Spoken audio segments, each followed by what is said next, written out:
que posteriormente também verificou-se que estava imantada. 52 dias depois a chave do carro ainda tinha imantação. Aí outra pessoa da família levou o carro e eu segui. Quando me levaram para o hospital, o médico me fez perguntas, o que tinha acontecido. Eu não tinha condições de falar assim com clareza e achei também que era uma coisa incrível, inacreditável, que eu estaria falando algo absurdo, dizer para o médico, foi isso que me aconteceu. Eu disse que não sabia, simplesmente isso. Aí o médico me manteve lá no hospital talvez uma meia hora, me aplicou uns sedativos e depois o filho, um genro veio e me apanhou e me levou para casa. Quando cheguei em casa então, eu já estava sob os efeitos daqueles remédios, daqueles sedativos. Eu estava pelo menos tranquilo, já não estava chorando. Aí a família me abraçou, os filhos, as filhas, os netos, meu pai, minha mãe. E havia mais de 100 pessoas lá em casa. Acho que se eu não tivesse estado sob o efeito de droga, ao ver aquela enormidade de pessoas, aí eu teria chegado ao cúmulo do desespero, evidentemente. Mas aí o que foi, o que não foi, eu não encontrava a maneira como narrar à família o que me tinha acontecido. Aí o meu filho, como filho homem, um genro, aí foram ao quarto onde eu me havia deitado aí na cama. Falei rapidamente, contei. Aí, mas que não falasse para ninguém, que deixasse assim por enquanto, tá. Aí foi quando, depois de haver sorvido quase um jarro de suco, que eu ainda estava com uma sede enorme, fome não, mas sede eu sentia enormemente. Eu tomei aquela enormidade de suco, estava num jarro da geladeira, e deitei-me, os familiares todos ao redor, aí todo mundo querendo me prestar ajuda, socorro, que não sabiam inclusive do que tinha havido comigo, e todo mundo me perguntando, pai, o que foi, meu filho, o que foi. E aí eu disse, vou tomar um banho. Na hora que eu tirei a camisa para ir para o banho, houve uma exclamação de surpresa da parte dos familiares que estavam ao meu redor, dentro de casa.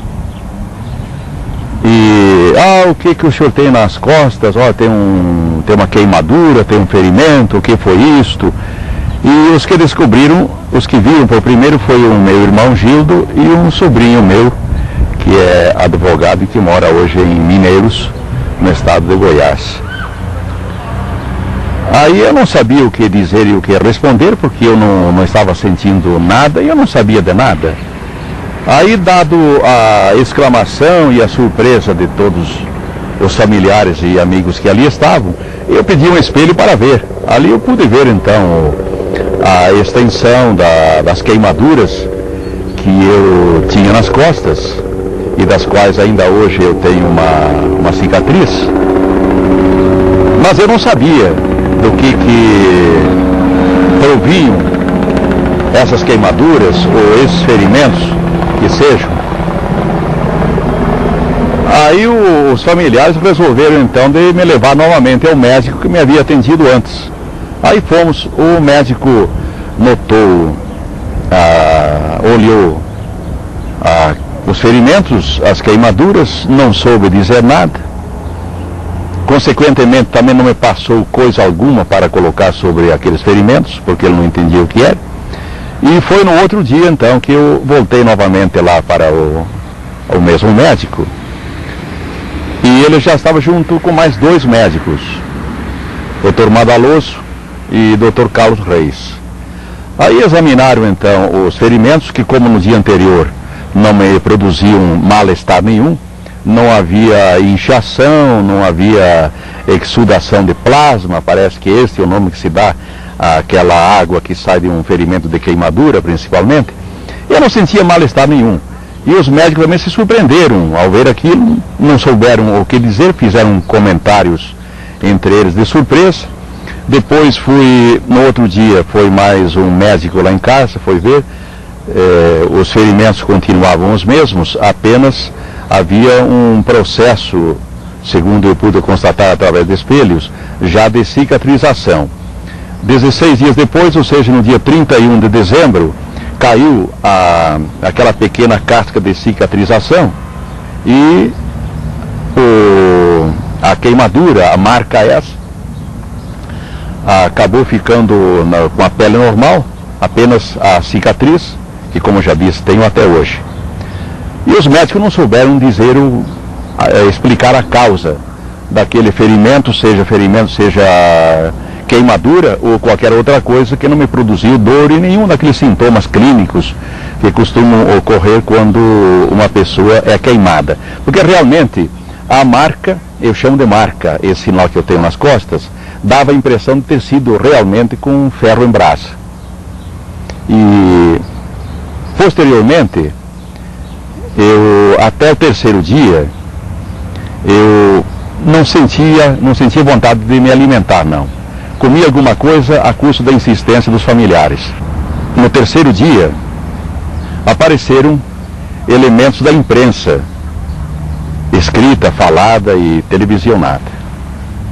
Eu os atendi principalmente porque conhecia a todos eles, eram todas pessoas da minha amizade, pois eu era e sou muito conhecido lá naquela cidade, naquela região toda. E eu passei as primeiras informações, assim, com fidelidade aos acontecimentos. Eu digo fidelidade quanto ao fornecimento dos possíveis pormenores do incidente, para o jornalista Marcos Bedin. Depois veio a televisão, mas aí, pelo amor de Deus, aí houve uma onda de críticas,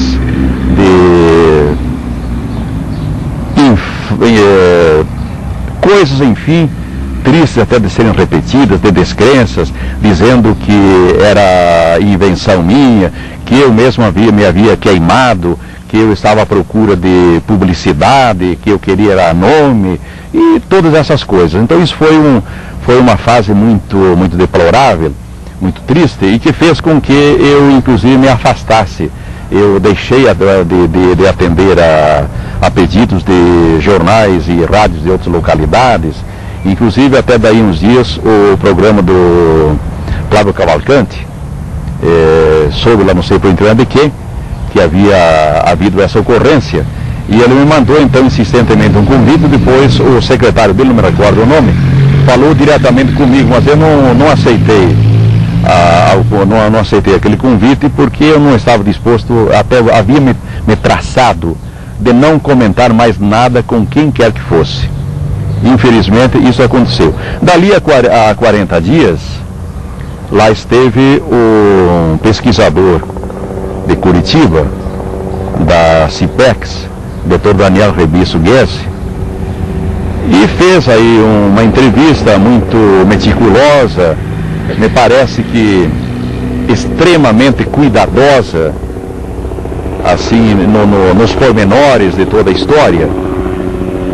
Fomos ao local dos acontecimentos, onde inclusive ele bateu algumas fotos, mas ele não tinha a aparelhagem de medição, de investigação local quanto às medições, as possíveis medições, como teve 12 dias após, isso é 52 dias após o acontecimento, com o Dr. Walter Biller, do Rio de Janeiro. Ele foi lá com uma aparelhagem especial e voltamos novamente, depois de ouvir a minha história, voltamos, fui ao local com ele, no local do rapto, fomos depois aonde eu fui deixado, e no local em que eu fui raptado, ali a poucos metros do local em que esteve estacionado ou parado aquele objeto voador, disco voador, nave, seja lá o que for, havia uma cerca, e eu acho que ela existe ainda até hoje, 4 fios de arame farpado. Ali o Dr. Walter mediu a imantação daqueles fios